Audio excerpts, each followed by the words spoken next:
ओम श्री गणेशाय नमः। ओम नमो भगवते वासुदेवाय। एक समय की बात है। एक नगर में एक बहुत ही धनवान व्यापारी रहता था। उसके घर में धन धान्य, सुख सुविधाओं और वैभव की कोई कमी नहीं थी। लेकिन उसकी पत्नी अत्यंत घमंडी और अहंकारी थी। वह कभी किसी साधु, ब्राह्मण या गरीब की सहायता नहीं करती थी। यदि कोई भिक्षा मांगने आता तो उसे अपमानित करके खाली हाथ लौटा देती थी। भगवान विष्णु ने सोचा कि इस स्त्री को धर्म का मार्ग दिखाना चाहिए। एक दिन वे एक वृद्ध ब्राह्मण का रूप धारण करके उसके द्वार पर पहुंचे और बोले, माता, कुछ भिक्षा दीजिए। स्त्री ने क्रोध से कहा, मेरे पास तुम्हें देने के लिए कुछ नहीं है, बार बार यहाँ मत आया करो।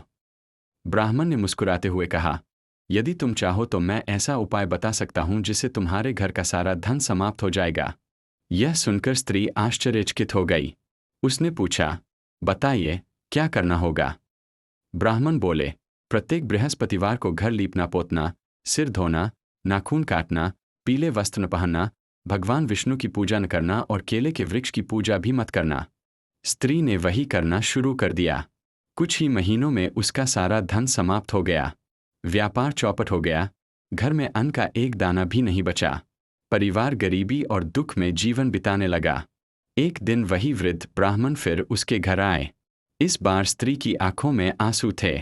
उसने हाथ जोड़कर कहा, महाराज, पहले मेरे घर में सुख समृद्धि थी, अब सब कुछ समाप्त हो गया।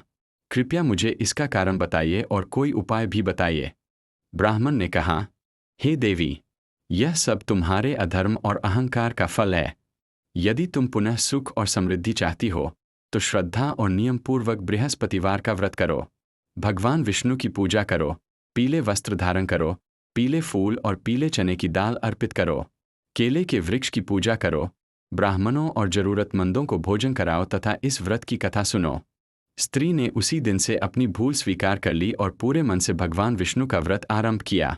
अगले बृहस्पतिवार उसने प्रातः स्नान किया, घर को स्वच्छ रखा, पीले वस्त्र पहने, भगवान विष्णु की प्रतिमा के सामने दीपक जलाया, हल्दी, चने की दाल, पीले पुष्प और केले का भोग अर्पित किया। फिर श्रद्धा से बृहस्पतिवार की कथा सुनी। धीरे धीरे भगवान विष्णु की कृपा होने लगी। उनके घर में फिर से धन धान्य आने लगा, व्यापार बढ़ने लगा, परिवार में सुख, शांति और समृद्धि लौट आई। अब वह स्त्री कभी किसी याचक को खाली हाथ नहीं लौटाती थी। वह दान पुण्य करने लगी और भगवान का नाम जपने लगी। इसी नगर में एक गरीब ब्राह्मण भी रहता था। वह प्रतिदिन भगवान विष्णु की पूजा करता और बृहस्पतिवार का व्रत रखता था। उसकी श्रद्धा देखकर भगवान विष्णु प्रसन्न हुए। एक दिन उन्होंने स्वप्न में दर्शन देकर कहा, वत्स, तुम्हारी भक्ति से मैं प्रसन्न हूँ। तुम्हारे सभी कष्ट शीघ्र दूर होंगे। कुछ ही समय बाद राजा ने उस ब्राह्मण को राजपुरोहित नियुक्त कर दिया। उसके जीवन में सुख, सम्मान और समृद्धि का आगमन हुआ।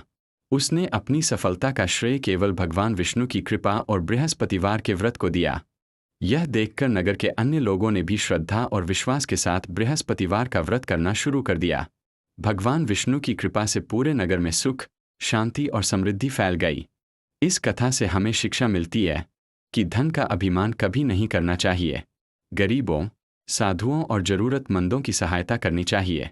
भगवान विष्णु की सच्चे मन से भक्ति करने वाला कभी निराश नहीं होता। श्रद्धा, सेवा, दान और सत्कर्म करने वाले व्यक्ति पर भगवान की कृपा सदैव बनी रहती है। बृहस्पतिवार व्रत की संक्षिप्त विधि। प्रातः स्नान करके स्वच्छ या पीले वस्त्र धारण करें। भगवान विष्णु और केले के वृक्ष की पूजा करें। हल्दी, चने की दाल, पीले पुष्प, गुड़ और केले का भोग अर्पित करें। ओम नमो भगवते वासुदेवाय या ओम ब्रिन बृहस्पते नमः मंत्र का जप करें। बृहस्पतिवार व्रत कथा सुनें या पढ़ें। यथाशक्ति दान करें तथा गरीबों या ब्राह्मणों को भोजन कराएं। भगवान विष्णु से परिवार के सुख, शांति और समृद्धि की प्रार्थना करें। फलश्रुति। जो पुरुष या स्त्री श्रद्धा, विश्वास और नियम पूर्वक बृहस्पतिवार का व्रत करता है तथा भगवान विष्णु की पूजा करता है, उसके जीवन से दरिद्रता दूर होती है, घर में सुख समृद्धि आती है, मनोकामनाएं पूर्ण होती है और भगवान विष्णु की कृपा सदैव बनी रहती है। ओम नमो भगवते वासुदेवाय। श्री हरि विष्णु भगवान की जय।